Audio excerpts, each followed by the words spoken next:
Hi, and welcome to The Curling Show, the podcast that brings you interviews with the sport's top athletes and the people who shape the game. I'm Dean Gemmel, and in this edition, we caught up with the latest skip to hoist the Tim Hortons Brier tankard, Quebec's Jean-Michel Menard.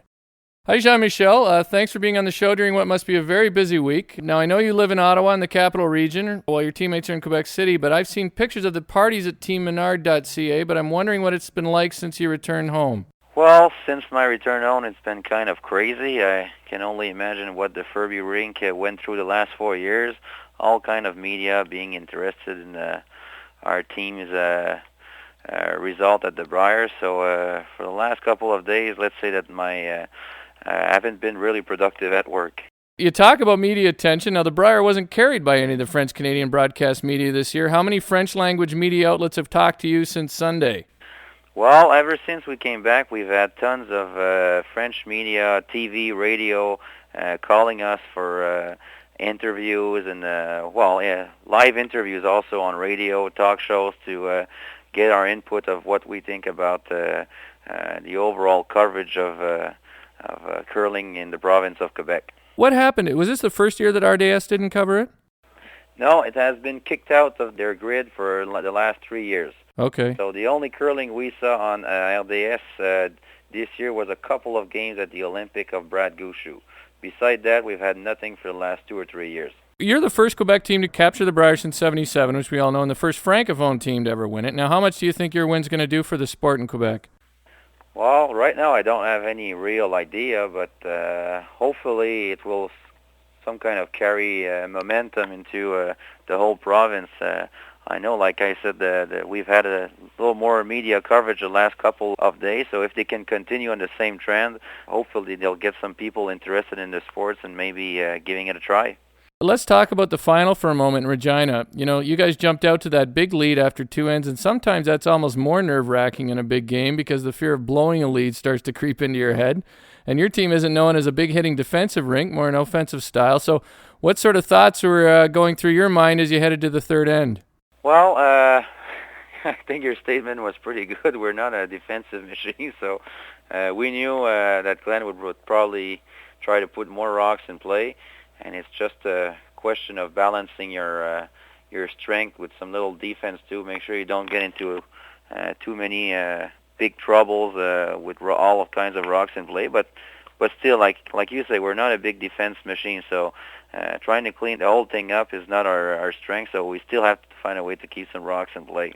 As usual during the final, it seems there were some more PR miscues for the CCA. First, what did the official say to you before Glenn's last rock in the ninth end? Glenn was drawing against three rocks, and the official came to me and told me, if Glenn misses his shot and he wants to concede the game, you cannot allow his concession. You have to go to a full 10 ends. So how would you have done that? You would have refused? It's a pretty bizarre position to put you in, isn't it? Well, if Glenn would have given me the hand, I don't care what the CCA says, I would have shaken his hand and take the win.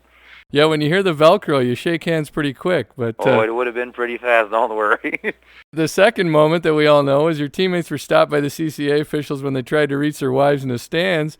You know, most sports try to milk those big emotional moments, yet the CCA, I guess, had their official agenda. What did you think about that? Well, I didn't really see the whole thing. I was grabbed by a couple of reporters, and I heard some people booing, so my first reflex was to turn around, and I saw my buddies being roadblocked by the CCA officials and not allowing them to go and see their families. So I was kind of disappointed. Like you say, we're not too many curling fans in Quebec, and we had a bunch of friends coming over to support us, and they were kind of part of our team for the whole week. So it would have been nice for us to be able to go and see them like on first hand and not having to wait after all the media stuff that was coming after.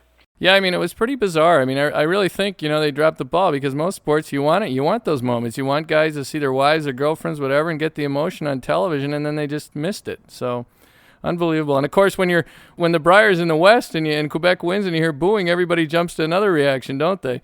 No, honestly, I didn't think it was that because all the fans were really nice to us for the whole week. So I thought it had to be something else. And right. When I saw the roadblocks of official, I clicked right away at what was going on. Yeah, I know. I think most people watching it figured it out pretty quickly. Hey, your team has had 2 real good years now, but you haven't traveled a lot in the Ultimate World Curling Tour. Is that a lack of time or a lack of sponsorship or both? Both. First of all, we didn't have any sponsors this year, so we had a 2,500 in sponsorship. So for us to go to a bonspiel that involves airfares and hotels and stuff like that, that's pretty expensive for us. So if we go 1, 2, 3 out, we're in the red. So we're always trying to keep some kind of a traveling by road schedule, so we don't involve any airfares. And also, my third François and my lead Maxime have young families, so for them to go to be out on the road 2 or 3 weekends in a row is tough. So basically, what we're trying to do is just go every 2 weekends and find spiels, like I said, that are within driving distance. Now, we know that Brier winners get invites to a lot of events. If you can find some sponsorships and maybe some more time, will we see you at more events next year? Probably what we'll do is play, like we played about 12 bonspiels this year, like from early September to just before our provincials. So if we get the chance to get invited to some bigger spiels and get some sponsors, we'll probably cut down on a little smaller spiels, bank some time on this one, and put it onto the big ones.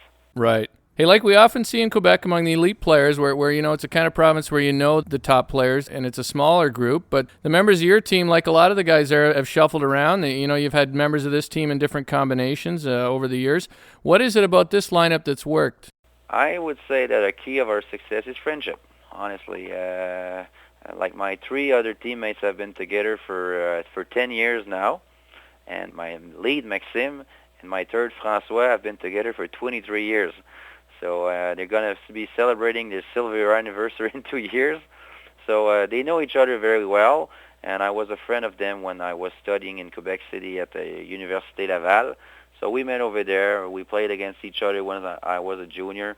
And a couple of years ago when François decided he didn't want to skip anymore, they asked me to join the group, and it's been a perfect fit.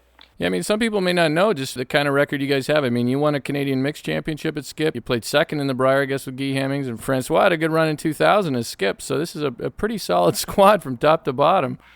Well, we hold our own. Like when we play against big teams, there might be some teams that, when you play against a Kevin Martin or a Jeff Stoughton are kind of impressed when they get on the ice.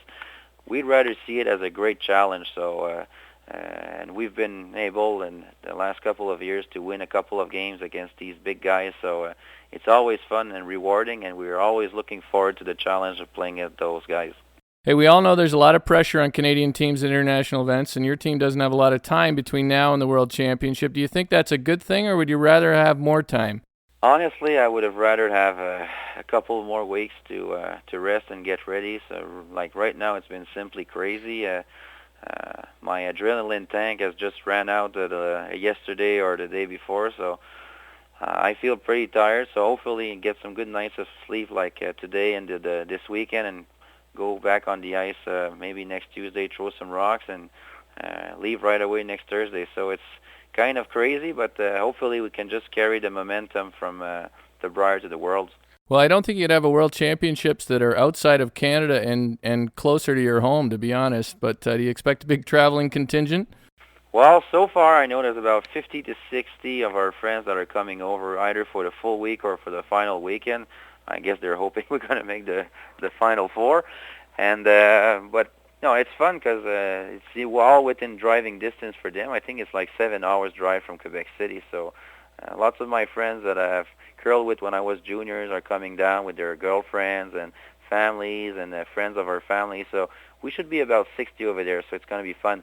It looks like if you have half the people who watch the game at the La Cage au Sport, you'd be in good shape from the pictures on your website. Yeah, there was about 150 to 200 people at the Cage au Sport. That's some kind of a local hero bar over there. So it was fun. All curling friends and members of the different curling clubs in the region of Quebec City were there, and they convinced the owner over there that curling was a great sport to invest in, and the guy is sponsoring a bonspiel next year. Oh, that's great. Yeah. Hey, when it's Canada and a Quebec team, we have to mix just in a little bit of politics. In the last Canadian elections, Gilles Duceppe said he thought that Quebec should have its own team at World Championship events like Scotland or Wales. Now that you've won a Brier and you're going to Lowell, what do you think about that idea? BS. Okay. We finished these. He's not one of my best friends, so don't worry. Okay. I figured as much. You got to be able to get in the Brier every year, don't you? Jeez. Yeah, well, like François said, the thing that would be the most disappointing if we would make the stupid move of separating from Canada would be like, for me, I'm a Brier fan, I'm a Brier freak, and not being to be able to make a try to Brier would be enough for me to move across the river. Yeah, well, I think between you guys and Guy Hemmings, curling's probably done more for Canadian unity than just about any politician out there. So we'll see if the Brier holds the country together. Well, hopefully it will. I guess a good result by us at the Worlds would probably work into this vein. All right, hey, we finished these interviews with the Runback, where I give you a topic and you give me your thoughts in 1 to 3 words. All right, curling hero when you were growing up. Russ Howard. French for he flashed it. Flash. Flash, that's what I figured. You guys are all speaking the mixed bag out there. Or Zoomer. Okay. Best thing about curling in Quebec? We have big beer. You know, I loved curling in Quebec when I was there. I think people, it's a smaller community, but it's a lot of fun when you play there. Lots of social. Yeah, it's great. Hey, 3 toughest teams you think you'll face at the World Championships? United States, Finland, and Great Britain. All right. Hey, thanks, Jean-Michel. Bonne chance, hello. Merci beaucoup. It was great talking to you. I really appreciate your time. Thank you very much. All right, take care. Okay, bye. That's Jean-Michel Menard on The Curling Show. I want to thank CurlingZone.com for making us an important part of the recent changes to their site, and thank everyone else for listening. Enjoy the pudding.